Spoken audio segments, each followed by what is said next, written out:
My dear Vayimaen friends, very often we hear stories of great tzaddikim, Gedolei Yisrael, especially those from previous generations, and we say to ourselves, it's wonderful, it's inspiring, but am I expected and can I relate to people who are of such a lofty madrega, who are born to such incredible parents? Is that mechayev me? Does that talk to me? And because of that, here and there, we hear stories of Poshta Yidden that really talk to us and tell us that everybody can reach high madregas.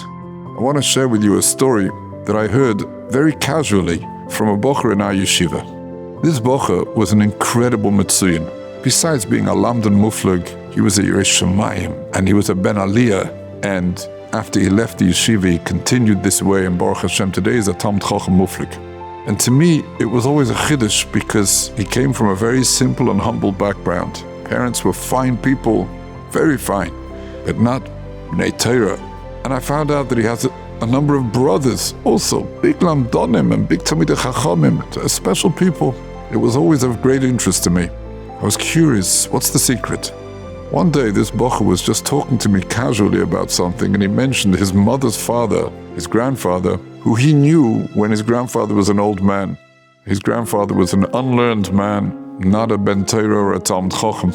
And he told me that his grandfather mentioned to him that in the Korean War in 1952, he was a soldier and he was fighting in Korea, and he came back. The boat that took him back took 6 weeks to travel from Korea to America. And for whatever technical reason, there was no kosher food at all to be had. He lived for 6 weeks on onions. He ate onions for 6 weeks so that he shouldn't have to eat food that's not kosher. He was not one of the Gedolei Ador. He wasn't a Rov. He wasn't a Reshiva. He wasn't a Mashgiach. He wasn't the head of any Maisid. He didn't consider himself a special person, a humble man. Who could know what's chusim? Such simple Mesirus Nefesh done with a simplicity.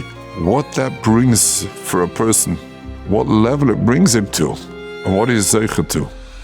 Our nisyonos, as challenging as they are, and as difficult as they are, I don't know that they can compare to eating onions for 6 weeks. What an inspiring lesson for all of us. We could all be zeicha, and in Yirtzeh Hashem, there'll be schar l'olam haba and periseim ba'olam habazeh. Hashem Baruch should give us all the strength to be omed in all our nisyonos.